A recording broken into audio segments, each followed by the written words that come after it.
Nongeye kubaha mwiriwe na mwaramutse bakunzi ba Fleury Podcast TV aho muherereye hose. Ndizera ko muguwe neza, ndizera ko mwiriwe, mwongera muramuka amahoro bivanye umwe wese aho aherereye. Kubganje nkuko bisanzwe je ndameze neza, ndakenguruka Imana n'abantu bakeya. Kaze rero kuri Fleury Podcast TV, nkuko mu Kirundi twama tubivuga, mu Kirundi turavuga ati abatamvyi ba neza barakurikirana.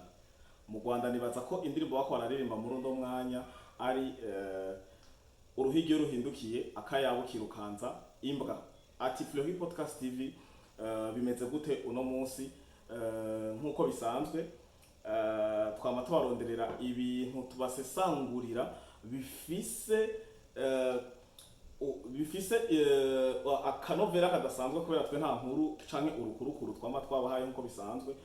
Uno munsi rero nkabanje kubabwira cane ku makuru canke ku byaraye bibaye ku gihugu cy'u Rwanda, ku gatsiko ka FPR inkotanyi, agatsiko ka Kagame, agatsiko ka RDF, agatsiko kabikora bigacika, agatsiko k'insesa amaraso, agatsiko k'inkozi z'ibibi, ibibandi bisuma aro bahurikiyemo imbwebwe za Sarambwe. Ati byifashe gute? Uno munsi wabaye umunsi mubi cyane ku gihugu cy'u Rwanda n'abakiyoboye, mu gihe abashinga amateka bahurikiye mu muryango wa Union Européenne, ubumwe bwa Burayi, bagera ku 590 bicaye bakoraniye igihugu cy'u Rwanda, bakoraniye umutwe wa Kagame n'abamufasha kuyobora.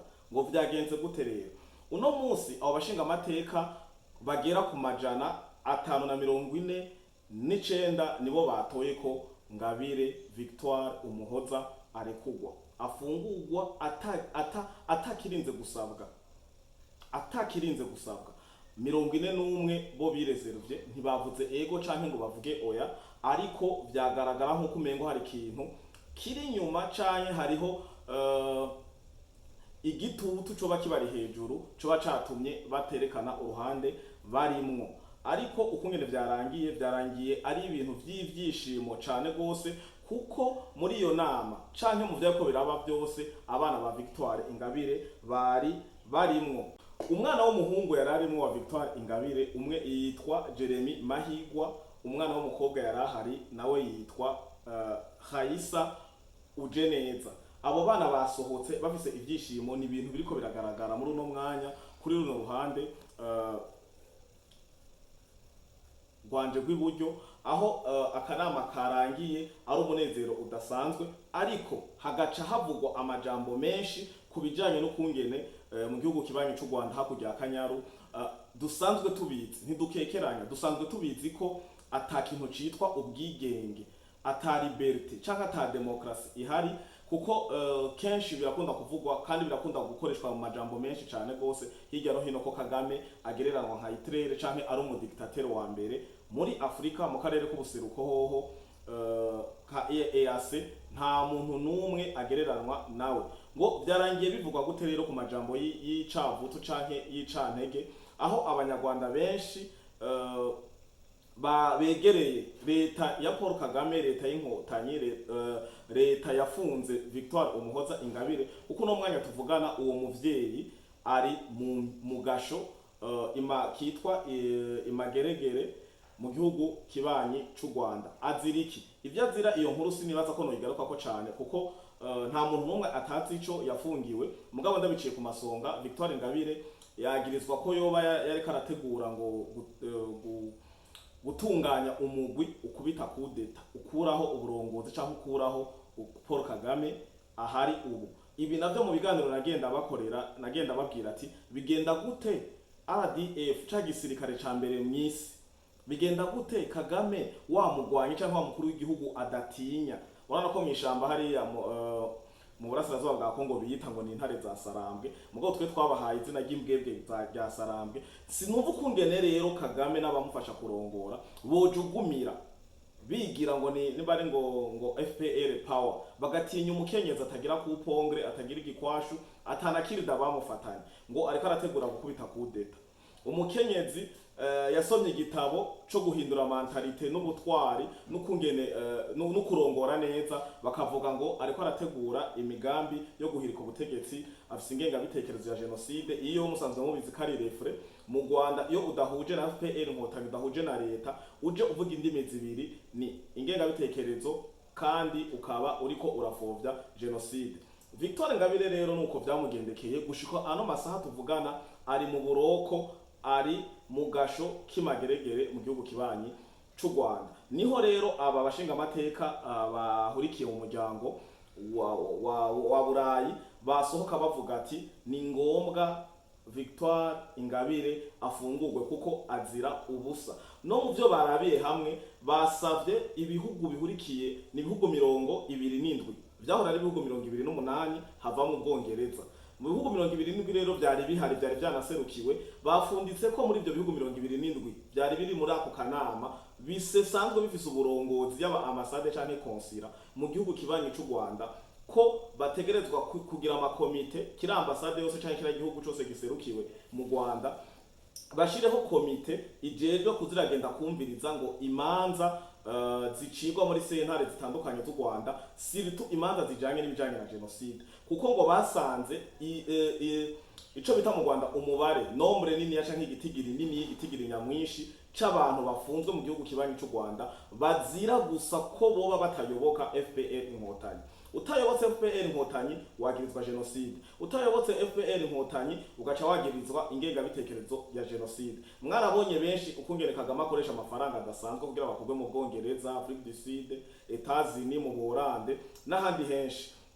Ibi rero biragaragaza ko atari kuvuga ngo ni justice agomba canke ngo ashaka ngo abiciwe muri iyo ntambara bobo ashira ku ruhande runini ngo ubwoko bw'abatutsi, ariko umunyarwanda nyezina ugiye muri abo nyene ba FPR Inkotanyi bari batakiyoboka Kagame, batakivuga ururimi rumwe, baremeza neza ko u Rwanda rwabuze bose. Kuko ugiye kuraba ubwicanyi bwagiye kuba inyuma ya jenoside, nyuma ya 1994 nko mu ikambi Kibeho yasanze abavyeyi n'abana bariko baronka ba mama babo bari ku mabibero, abandi batetse isombe, urazi kwirigura hondagura isombe mu sekuro bikarangira bagukereye ziri ngaho kuziko ziriko zirabira. Yabasanze mu ikambi Kibeho arakekagura. Haro yabagiye yasanze tingitingi muri Kongo n'ahandi henshi yagiye, sinobigaruka ko musanzwe mubizi kungene yagiye arabigira, ariko baravye igitigiri nyamwinshi c'ababuze sico gitigiri bagiye gushira imbere mu makungu. Rero ibi nivyo bituma abantu bamutahura kutariko canke bamufata nk'uko umengo ni kinywa amaraso mu mwicanyi, nta kindi agamije, ni ihorihori giwe rigamije mu kuzivya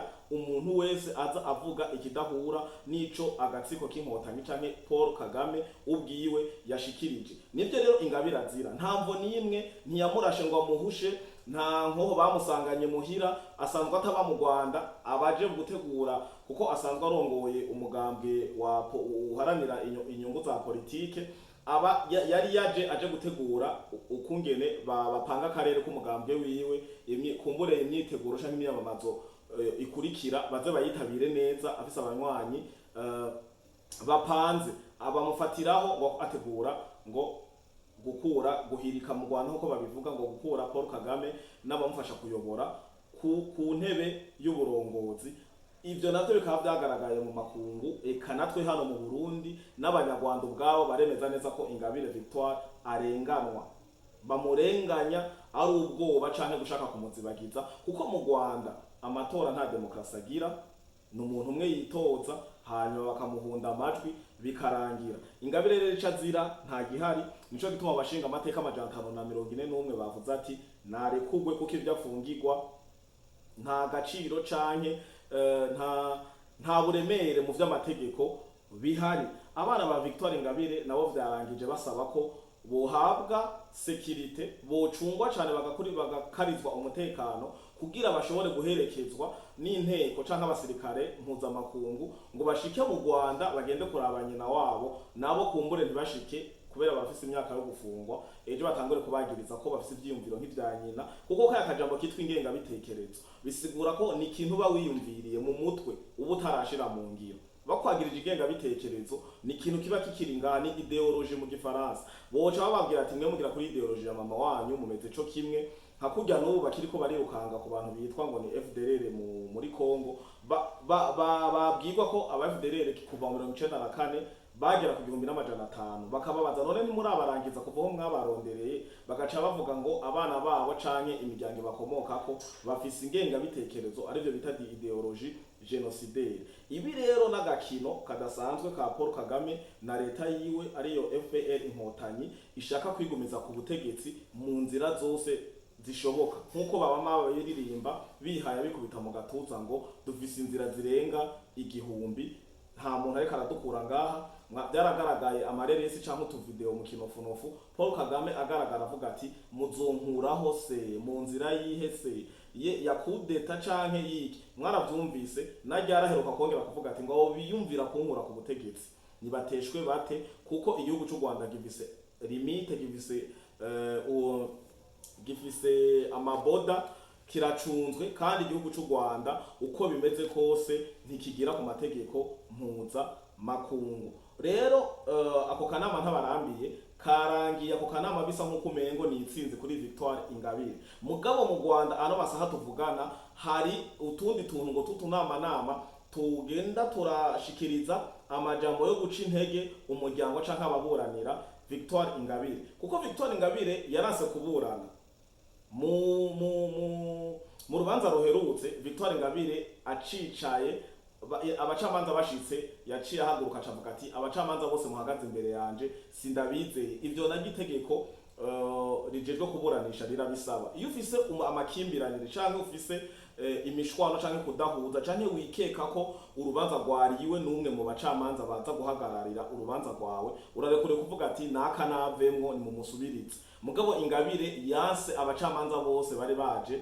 bariko barakurikirana iyo dossier yiwe abagiriza ko basanzwe ubwa mbere na mbere basanzwe bamufungiye ibitari byo yasabye kurekurwa babandanya bamusabira gufungwa iminsi 30 ivyo we n'abamuburanira b'abanyarwanda bavuga ko ari kurenga amategeko aragahotoro arakarengana.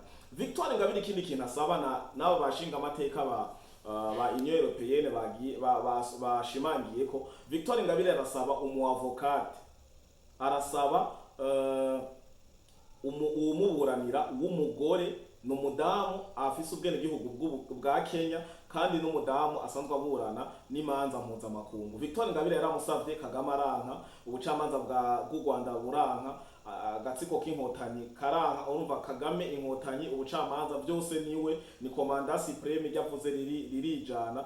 Victoire Ingabire yavuze ati je nkeneye umuavocate w'umukenyane yitwa uku niwe nkeneye kaza muri no dossier u Rwanda rwararahira rurarengwa. Ibi navyo nyine abashinga amateka bagize umuryango wa Buraya w'ibihugu bigize umuryango wa Buraya byabigarutse ko biravuga ati ko ataco mwiyagiriza ko muzi mufise ukuri mu byo muko muramwagiriza kubera iki mutomoreka Victoire Ingabire aburanirwe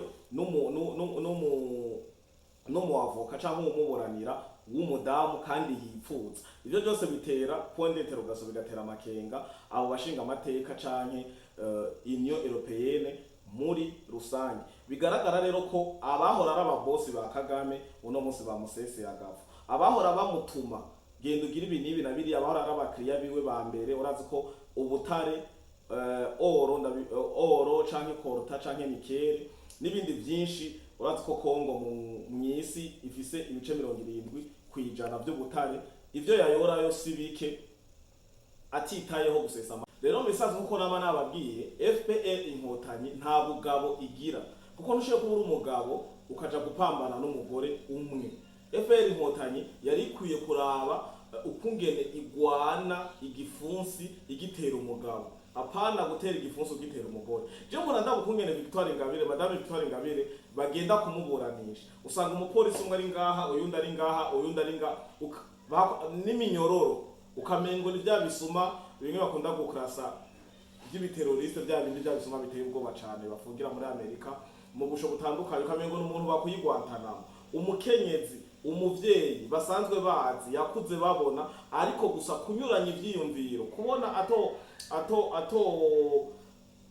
atogamburukira FPR Inkotanyi afise ivyiyumviro bidasa n'ivya Kagame canke ivyako gatsiko bigatuma umuvyeyi nk'urya Victoire Ingabire nta genocide bamwagiriza nko bayagirije mu kaha Habyarimana, nta genocide bamwagiriza nko bayagiriza abandi, barabuze ikintu na kimwe bafatirako bamwagiriza gukubita kudeta.